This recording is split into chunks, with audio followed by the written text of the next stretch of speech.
Maraming deboto pa rin ang naniniwala sa pinamalas na mga milagro raw ng Our Lady of Lipa sa Batangas at nagsagawa ng investigasyon dyan ang Vatican. Nagbabalik si Maricel Halili.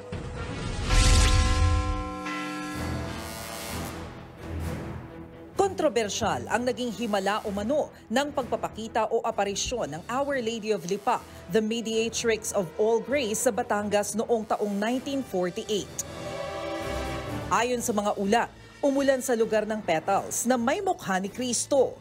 Kasama rin daw sa mapaghimalang pangyayari ang hindi maipaliwanag na dancing sun at paggaling ng mga may sakit na deboto. Hindi lahat ng allegations na merong himala ay kino-consider o kinikilala ng Katolikong simbahan. Very clear yan. Pero mga pag-iimbestiga at ang mga nag-iimbestiga dyan, unang-una siyempre mga authorities ng simbahan. At kapag halimbawa ay kinakailangan pa na mas i-deepen nila yung investigation, kumukuha din sila ng mga experts. Ano yung mga experts dyan? Pwedeng psychologist, pwedeng team of medical doctors, okay? At siyempre, of course, theologians. Isa si Balong Valles sa mga naniniwala sa himala ng Our Lady of Lipa. Ang Birheng Maria raw ang nagpagaling sa kanyang sakit. At 2009 to 2010, nasuffer ako sa kidney stone. So, nagpa-pray over ako kay Sister Teresing noon. January yun. Tapos, nung nag-iikot kami ng Nazareno doon sa BF Parañaque, severe yung pain ng kidney stone. Kasi, supposed to be for operation yung mga ganyan eh. So, nakasimba naman ako ulit sa kanya. Tapos, pag uwi ko in the mid-month of May, umihi ako. Inihi ko yung stone without any operation. So, ina-attribute ko yung healing na yon doon sa intercession ng Blessed Mother. Pero sa kabila nito, kinumpirma ng Diocese ng Lipa na wala umanong sapat na katibayan sa nasabing himala para kilalanin ito ng Vatican. Sinabi naman ng Vatican sa kanilang pag-iimbestiga, resulta ng kanilang pag-iimbestiga, wala silang nakitang supernatural element.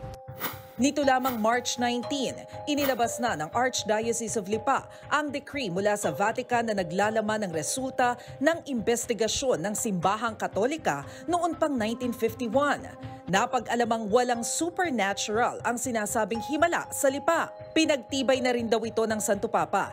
Ilang ulit naman itong kinwestiyon ng mga deboto. Paano raw maipaliliwanag ang mga pagpapagaling sa mga may sakit at pag-ulan ng talulot ng bulaklak sa lugar? Hindi naman yung pinipigilan ng simbahan na huwag kayong magpapahayag ng inyong pananampalataya. Ang papel kasi ng simbahan dito ay magbigay ng enlightenment sa mga ganitong pangyayari. So palagay ko, sa mga tao na nakakapakinig din ng paliwanag ng simbahan, it's up to them whether to take the word of the church or not. Medyo may konting may pagkakadismaya on my personal part. As a devotee, ang isa sa mga inaasahan ko at ina-expect ko ay magkaroon ng reconsideration on church authority sa case ng Lipa apparition. Kung tutuusin, hindi lamang ito ang una at tanging insidente ng umano'y pagpapakita ng Birheng Maria sa Pilipinas. Pero lahat ng ito, pinabulaanan o hindi pa kinukumpirma ng Simbahang Katolika. Walang duda, patuloy akong mamamanata. Dahil kailanman hindi ako inilayo ni Maria sa totoong presensya ni Jesus na kanyang anak. Hindi ako inilayo ni Maria sa pagkilala kung anong klaseng Diyos meron tayo. Hindi ako inilayo ni Maria na aking ina sa pagkapit sa mga pagkakataong walang-wala na akong aasahan. I will never set aside Mary, mediatrix of all grace in my life. Hindi ko siya pwedeng ihiwalay. Part siya ng spiritual journey ko. Mga kapatid, Jiggy Manikad po, iba na ang may alam at may pakialam sa panahon ngayon. Para sa konkreto, kumpleto at komprehensibong balitaan sa Frontline, mag-follow at mag-subscribe sa social media pages ng News 5.